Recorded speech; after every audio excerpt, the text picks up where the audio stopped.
Hi friends, welcome back to my channel Ajay talks. दोस्तों, आपने अक्सर ये विज्ञापन देखे होंगे जिसमें कि आपका कोई चहेता कलाकार या कोई चहेता खिलाड़ी टीवी स्क्रीन पर आके आपको कहता था कि भाई साहब क्या कर रहे हैं आप, पढ़ाई कर रहे हैं या कुछ और काम कर रहे हैं, जो भी कर रहे हैं वो छोड़ दीजिए, वो हम करेंगे। आप जाइए फला फला 11 कंपनी की कोई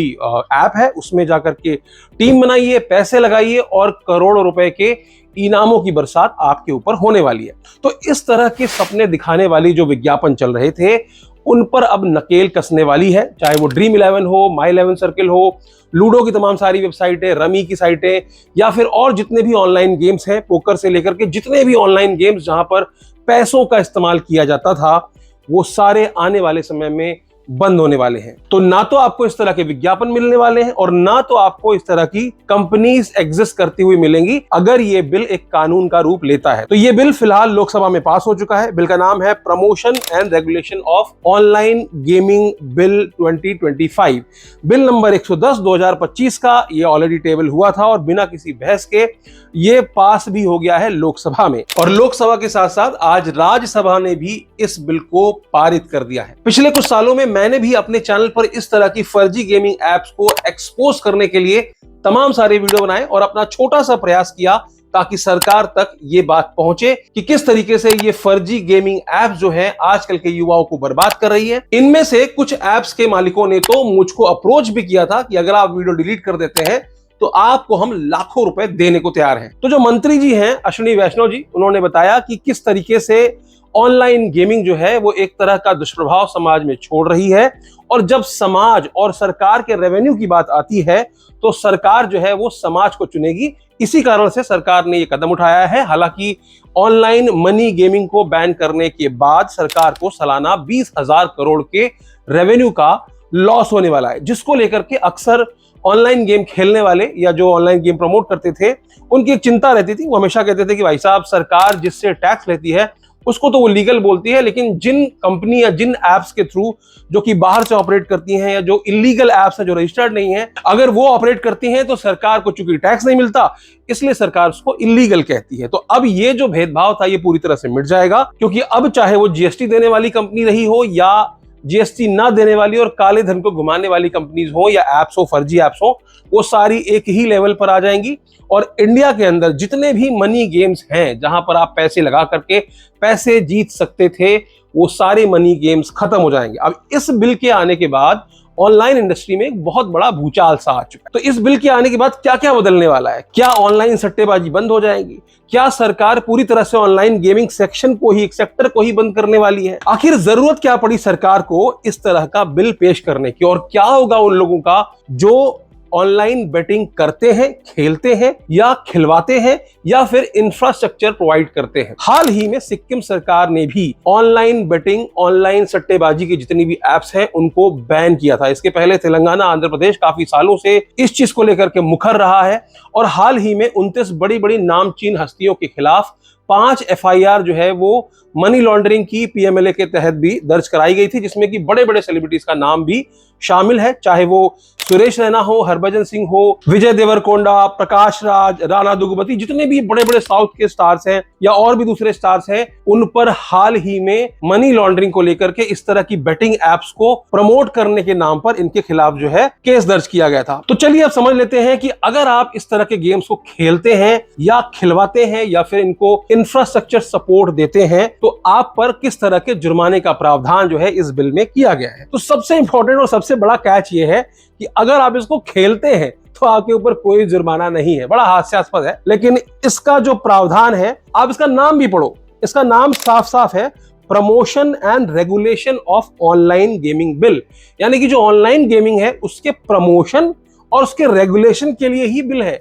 खेलने के लिए कोई बिल नहीं है। तो अगर आप खेल रहे हैं तो आप पर कोई भी कार्रवाई नहीं होगी, लेकिन अगर आप इस तरह की गेमिंग एप्स को संचालित कर रहे हैं, बना रहे हैं, प्लेटफॉर्म प्रोवाइड कर रहे हैं, तो ऑफरिंग मनी गेमिंग सर्विसेज के लिए आपको 3 साल की जेल और 1 करोड़ रुपए का सीधा सीधा जुर्माना आपके ऊपर लगाया जाएगा। कुछ इसी तरह का जुर्माना उन लोगों पर भी लगाया जाएगा जो कि इस तरह की गेम्स को एडवर्टाइज करते हैं या इसका प्रमोशन करते हैं। तो एडवर्टाइजिंग मनी गेम्स की वजह से आपको 2 साल की जेल और 50 लाख रुपए का जुर्माना हो जाएगा। तो जो इन्फ्लुएंसर 2-2 फुटिया छोटे छोटे इन्फ्लुएंसर इंस्टाग्राम पे जाके देखो पैसे उड़ा रहे थे कलर ट्रेडिंग से लेकर के और ऐसी सारी फर्जी ऐप्स को प्रमोट करते हुए, ऐसा लग रहा था कि उनको जीवन में अब कुछ करना ही नहीं है, इसी तरह की फर्जी गेमिंग ऐप से ही वो राजा बन जाएंगे। तो भाई साहब सावधान हो जाइए, चाहे आप यूट्यूब पर हो, इंस्टाग्राम पर हो, टेलीग्राम पर हो, फेसबुक पर हो, किसी भी सोशल मीडिया प्लेटफॉर्म पर हो, अगर आप इस तरह की एप्स को प्रमोट कर रहे हैं तो कहीं ना कहीं आप भी इसी दायरे में आते हैं।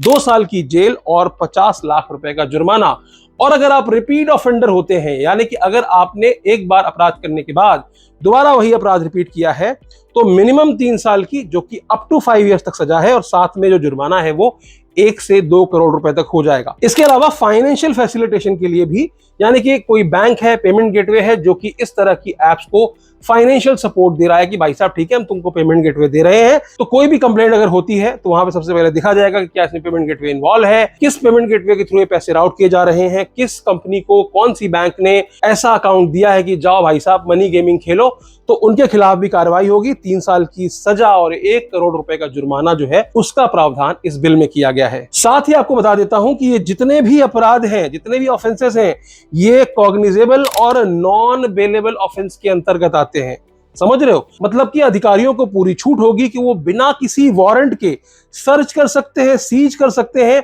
और अरेस्ट भी कर सकते हैं अगर आप इसमें से किसी भी दायरे में आते हैं, चाहे गेम्स को प्रमोट करने, एडवर्टाइज करने या फिर प्लेटफॉर्म सपोर्ट इन गेम्स को दे रहे हैं, तो आपका जेल जाना तय है। तो अब आप में से कुछ लोग कह सकते हैं कि जब खेलने पर प्रतिबंध नहीं लगाया है तो किस तरह से ये रियल मनी गेम्स जो हैं, ये सट्टेबाजी वाली गेम्स पर नकेल कसा जाएगा। आपको बता दूं कि कोई भी सट्टेबाजी वाली ऐप हो, अगर कोई भी आज की डेट में सट्टेबाजी की ऐप लॉन्च करता है तो सबसे पहले इसको क्या चाहिए? उसको चाहिए प्रमोशन। तो सबसे पहले वो टेलीग्राम पर, इंस्टाग्राम पर, यूट्यूब पर आपने देखा होगा बहुत सारे यूट्यूब टिप्स देने के नाम पर या बहुत सारे और दूसरे चैनल्स हैं जो कि इस तरह के मनी गेम्स को धड़ल्ले से प्रमोट कर रहे थे और लाखों रुपए का रेवेन्यू भी वो इससे कमा रहे थे। तो कहीं ना कहीं इन इन्फ्लुएंसर पर असर पड़ने वाला है, इनकी कमाई पर असर पड़ने वाला है। जो महंगी महंगी गाड़ियां खरीदी जा रही थी इनके पैसों से, उस पर कहीं ना कहीं डेंट पड़ने वाला है। तो यूजर जो है वो खेलेगा क्या अगर वो प्रमोशन के तौर पर उसको सामने से कोई इस तरह की एप्स दिखाई ही नहीं देंगी, और अगर कोई प्रमोट कर रहा है तो सजा का प्रावधान मैंने आपको बता ही दिया। तो एक तरफ जहां सरकार लोकसभा में इस बिल को पारित करने के लिए टेबल कर रही थी, तो वहीं दूसरी तरफ इस स्किल बेस्ड इंडस्ट्री के जो लोग हैं, जो वहां के ग्रुप्स हैं, जो ऑर्गेनाइजेशंस हैं, उन्होंने केंद्रीय मंत्री श्री अमित शाह को एक लेटर लिखा है और उस लेटर में इस बिल को लेकर के तुरंत इंटरवेंशन करने की बात कही है। सीधे सीधे उन्होंने अमित शाह से रिक्वेस्ट की है कि इस बिल को लेकर के उनसे चर्चा की जाए। तो कौन से संगठन है? ऑल इंडिया गेमिंग फेडरेशन, ई गेमिंग फेडरेशन EGF और federation of Indian fantasy sports, इन्होंने सरकार को एक लेटर लिखा है, मंत्री जी को एक लेटर लिखा है और उन्होंने बताया कि किस तरीके से इस बिल के आने के बाद एक भूचाल इंडस्ट्री में आ जाने वाला है, क्योंकि जो ये इंडस्ट्री है ये कहीं ना कहीं सरकार को भी रेवेन्यू जनरेट करके दे रही है। ऐसा इस लेटर में अनुमान लगाया गया और ऐसा बताया गया कि जो इस इंडस्ट्री का वैल्यूएशन है वो आज की डेट में 2 लाख करोड़ का है और साथ में जो एनुअल टर्नओवर है वो 31,000 करोड़ तक का भी जो है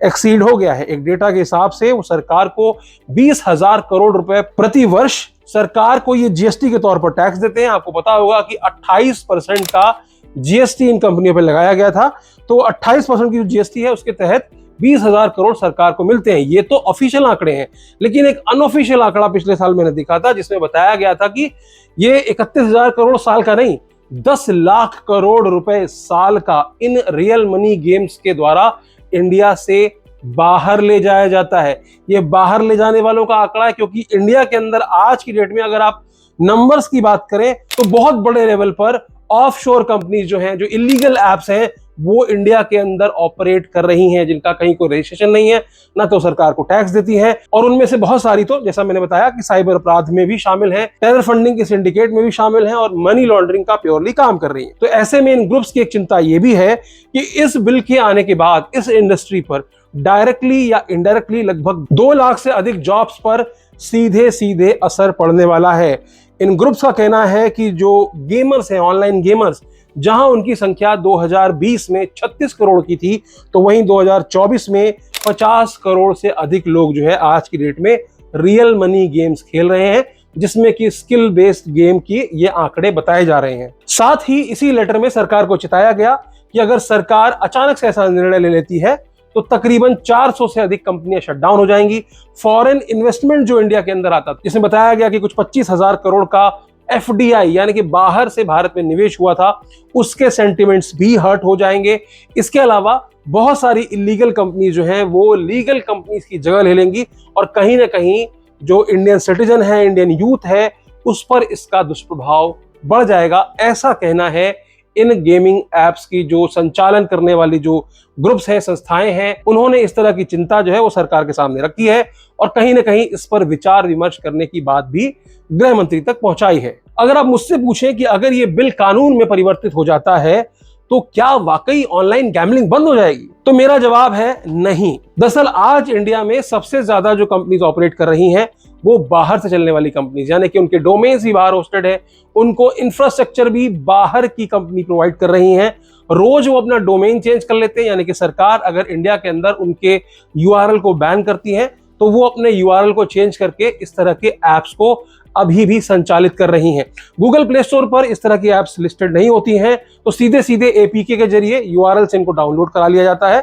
और पैसे के डिपॉजिट के लिए अब तक जो चल रहा था सिस्टम, जिसमें कि पेमेंट गेटवे वाली बात थी, उसको पहले ही बाईपास किया जा चुका है। यानी कि अब ज्यादातर म्यूल अकाउंट खरीदते हैं ये जो गेमिंग एप्स के ओनर होते हैं, या पेमेंट गेटवे का इस्तेमाल नहीं करते, क्योंकि ऐसा नहीं है कि आज इलीगल एप्स, मैंने बताया आपको, लीगल एप्स से ज्यादा इलीगल एप्स आज भी मार्केट में मौजूद हैं। और वो पैसों का संचालन किस तरह से करती हैं? दरअसल वहां पर आपको पेमेंट करने के लिए QR कोड दिया जाता है, उस QR कोड से आप पेमेंट करते हैं तो आपके वॉलेट में वो पैसा दिखा दिया जाता है। और वो QR कोड किसी तरह का कोई पेमेंट गेटवे नहीं है, वो QR कोड आपके और हमारे जैसे किसी रमेश, अजय, विजय ऐसे किसी व्यक्ति का खाता रेंट पर लिया जाता है और उसका QR कोड जो है इन गेमिंग एप्स के पेमेंट के गेटवे में लगा दिया जाता है। तो जो यूजर खेलने वाला है वो हर बार जब डिपॉजिट करता है तो वो किसी न किसी इस तरह के म्यूल अकाउंट में डिपॉजिट करता है। तो जो साइबर अपराधी हैं या जो भी ये गेमिंग एप्स को बनाने वाले लोग हैं, वो पहले ही इस नियम को बाईपास कर चुके हैं, जहां पर जो फाइनेंशियल फैसिलिटेशन वाली बात है वो पहले से ही उसको सॉर्ट कर चुके हैं। अपना खुद का ही एक तरह का पेमेंट गेटवे बना चुके हैं, जहां पर वो बैकएंड से लगातार QR कोड चेंज करते हैं और खेलने वाला जो होता है वो उस QR कोड के माध्यम से ही पेमेंट करता है और पेमेंट रिसीव भी करता है। यानी कि जब आप विड्रॉल की रिक्वेस्ट लगाएंगे तो आपको जो पेमेंट मिलती है वो भी ऐसे किसी म्यूल अकाउंट से ही मिलती है, ऐसे किसी फर्जी अकाउंट से ही मिलती है जो गेमिंग ऐप के नाम पर नहीं खोले गए हैं। 5-5, 10-10 हजार रुपए देकर के युवाओं के, बुजुर्गों के या फिर ऐसे अनपढ़ लोग हों या गांव के लोग हैं, उनके अकाउंट्स को खरीदा जाता है और बड़े लेवल पर इन गेमिंग एप्स के पेमेंट गेटवे के तौर पर उसको इस्तेमाल किया जाता है। यही नहीं, बहुत सारी ऐसी कंपनीज हैं जो कि अब पेमेंट लेने के लिए क्रिप्टो का इस्तेमाल कर रही हैं। तो आने वाले समय में यह भी होगा कि जो पेमेंट गेटवेज यहां लगाए जा रहे थे, अब उसको पूरी तरह से बाईपास करके ये कंपनियां इंडिया से बाहर रजिस्टर करेंगी अपने आप को और साथ में पेमेंट गेटवे की जगह पर क्रिप्टो वॉलेट का इस्तेमाल किया जाएगा और क्रिप्टो वॉलेट के जरिए ये खेल चलेगा। जैसा कि आज हम फॉरेक्स ट्रेडिंग में भी इंडिया के अंदर देखते हैं, जहां पर इंडिया में फॉरेक्स ट्रेडिंग पूरी तरह से बैन होने के बाद भी भारत के लोग जो है अरबों रुपए जो है फॉरेक्स ट्रेडिंग में लगाते हैं। डे टू डे बेसिस पे क्रिप्टो वॉलेट से पैसा अपलोड किया जाता है और उस पैसे का इस्तेमाल फिर वो फॉरेक्स ट्रेडिंग वाली एप्स में करते हैं। लेकिन फिर भी एक बड़े लेवल पर खुलेआम जो खेल चल रहा था, कम से कम उस पर इस बिल के आने के बाद नकेल लग जाएगी। जिस तरह से टीवी पर विज्ञापन का आक्रमण हो गया था, जिस तरह से हर छोटे बच्चे के दिमाग में ये ठूंसा जा रहा था, मतलब बच्चा बड़ा हो रहा है, 7th 8th 9th क्लास में पहुंच रहा है और उसके दिमाग में ये है कि भाई साहब पढ़ाई वढ़ाई क्या करना है, टीम बनाओ और करोड़पति बन जाएंगे। बहुत सारे टेलीग्राम चैनल दिन रात यही कर रहे थे। बहुत सारे ऐसे लोग हैं जो कि प्रेडिक्शन के बेसिस पे अपना करियर बनाए बैठे थे, यानी कि पिछले 8-10 सालों में प्रेडिक्शन के बेसिस पे वो यूट्यूब पर, इंस्टाग्राम पर, टेलीग्राम पर इतने फेमस हैं कि सेलिब्रिटी बने हुए हैं कि वो प्रेडिक्ट करते हैं, बताते हैं कि ये टीम लगाओगे तो इतना पैसा जीत जाओगे और इसके लिए वो पैसे भी चार्ज करते हैं। तो कहीं ना कहीं इन लोगों पर इस बिल के एक नियम, एक रूल, एक कानून बन जाने के बाद काफी ज्यादा दुष्प्रभाव पड़ने वाला है। सबसे इंपॉर्टेंट चीज कि सरकार ये बिल क्यों लेकर के आई है, उसके पीछे क्या मंशा है। बेसिकली सरकार ने ऑनलाइन गेमिंग को 3 अलग अलग हिस्सों में बांटा है। पहला ई स्पोर्ट्स, दूसरा एजुकेशनल गेम और तीसरा जो है वो सोशल गेमिंग। तो सरकार का ये कहना है कि सरकार ई स्पोर्ट्स को, एजुकेशनल गेमिंग को और साथ में सोशल गेमिंग को प्रमोट करना चाहती है। ठीक है ना। तो इसका मतलब ये नहीं है कि सरकार पूरी तरह से ऑनलाइन गेम्स को ही बंद करने वाली है या ऑनलाइन गेम्स के ही खिलाफ है। तो अगर आपका जो गेम है वो ई स्पोर्ट्स है, टूर्नामेंट्स वगैरह चलते हैं, वहां पर इस तरीके से मैचेस वगैरह होते हैं, उस पे आधारित है, या एजुकेशनल गेम्स है या सोशल गेम्स है, स्किल बेस्ड गेम्स है, उसको सरकार प्रमोट भी करेगी। सेकेंड एंड सबसे इंपॉर्टेंट चीज है to completely prohibit online money gaming apps. जितनी भी मनी गेमिंग एप्स हैं, जैसे कि ड्रीम 11 से लेकर के और जुपी लूडो तक, जो कि स्किल गेम्स के आड़ में पैसों के लेन देन वाला खेल कर रही थी, जिसको कि अब तक लीगल माना जा रहा था,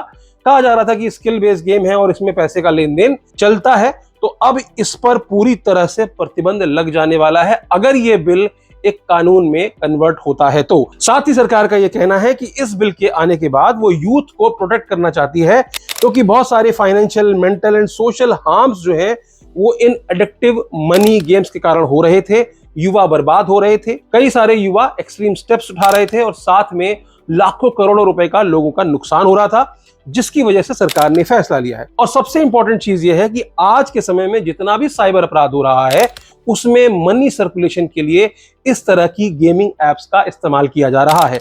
इसकी बढ़ती संख्या को देखते हुए सरकार ने कहा कि मनी लॉन्ड्रिंग और खासकर टेरर फंडिंग के लिए मतलब ये मनी गेमिंग से जो भी पैसे आते हैं उसका इस्तेमाल टेरर फंडिंग के लिए हमारे ही देश के खिलाफ किया जाता है। इस वजह से भी सरकार ने फैसला लिया है कि मनी लॉन्ड्रिंग और टेरर फंडिंग को रोकने के लिए इस तरह के एप्स का रुकना बहुत जरूरी है। मैं ये नहीं कह रहा हूं कि ड्रीम 11 या जो ये कंपनी है ये टेरर फंडिंग करती थी, लेकिन चूंकि कुछ कंपनीज को अलाउड था, कुछ कंपनी को स्किल बेस्ड गेम के बेसिस पे अलाउड था, उसकी आड़ में अनगिनत मनी गेमिंग एप्स जो है मार्केट में चल रही हैं, जो कि इंडिया से लाखों करोड़ों रुपए जो है वो डेली बेसिस पे बाहर भेजती हैं और इस तरह की गतिविधियों में उन पैसों का इस्तेमाल किया जाता है। इसका सीधा सीधा एग्जांपल आप देख सकते हैं कि जैसे ही आप किसी अनऑथराइज्ड ऐप से, जो कि रजिस्टर्ड नहीं है, जो कि प्राइवेट लिमिटेड कंपनी नहीं है, वहां से पैसों का विड्रॉल करते हैं तो आपका बैंक अकाउंट फ्रीज कर दिया जाता है। इसकी समस्या बहुत ज्यादा आज बढ़ गई है। जहां देखो, जिस थाने में देखो,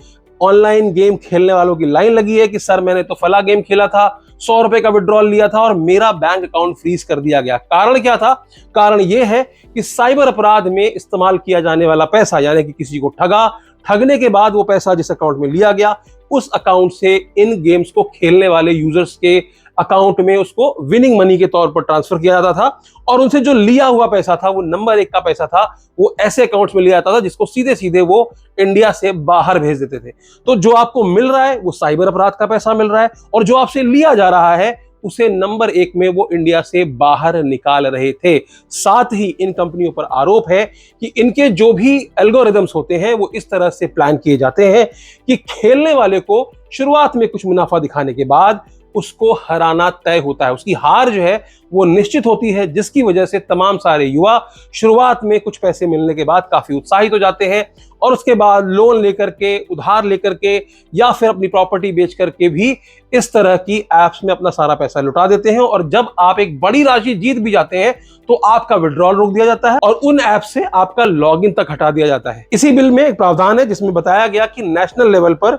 एक अथॉरिटी बनाया जाएगा रेगुलेशन के लिए, जो कि इस तरह के गेम्स का नियंत्रण करेंगी, इस तरह के गेम्स को नियमित तौर पर चेक करेंगी कि क्या ये कोई मनी गेमिंग तो एप्स तो नहीं है, या फिर जो भी उनका पॉलिसी सपोर्ट है या जो डे टू डे बेसिस पे जो भी एक्टिविटीज है उसको मॉनिटर करने के लिए एक अथॉरिटी बनाई जाएगी। तो बेसिकली ई स्पोर्ट्स और एंटरटेनमेंट या फिर स्किल बेस्ड गेम पर जहां पर पैसा नहीं लगाया जाना है उस तरह की एप्स को बढ़ावा देना और ऑनलाइन मनी गेम्स यानी कि सट्टेबाजी वाली गेम्स को पूरी तरह से बंद करना ही इस बिल का मकसद है। यहां पर एक छोटा सा कैच है, वो ये है कि ऐसी वेबसाइट्स, ऐसी एप्स, ऐसी गेमिंग एप्स जो कि सब्सक्रिप्शन बेस्ड मॉडल पे चल रही है, यानी कि आप ऐप इंस्टॉल करते हैं गूगल प्ले स्टोर से और वहां पर जाकर के आप कुछ सब्सक्रिप्शन फीस पे करते हैं। होता है ना, एक लेवल फ्री में खिलाया, उसके बाद आपसे कहा कि इतने पैसे दे दो, 50 रुपए, 100 रुपए, 200 रुपए, तो आप नेक्स्ट लेवल अनलॉक कर सकते हो। तो वो सब्सक्रिप्शन बेस्ड मॉडल जो है वो बंद नहीं किया गया है क्योंकि वो सट्टेबाजी में नहीं आता है।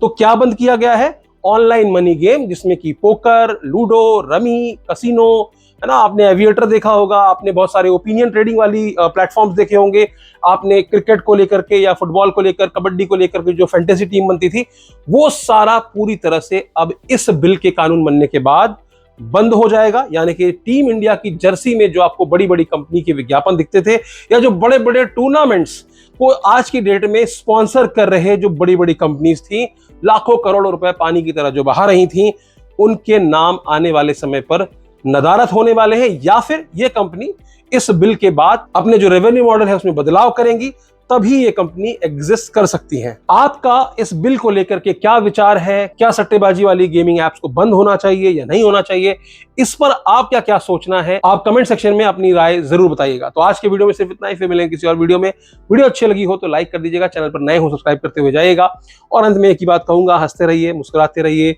और साइबर अपराधों से सुरक्षित रहिए। धन्यवाद।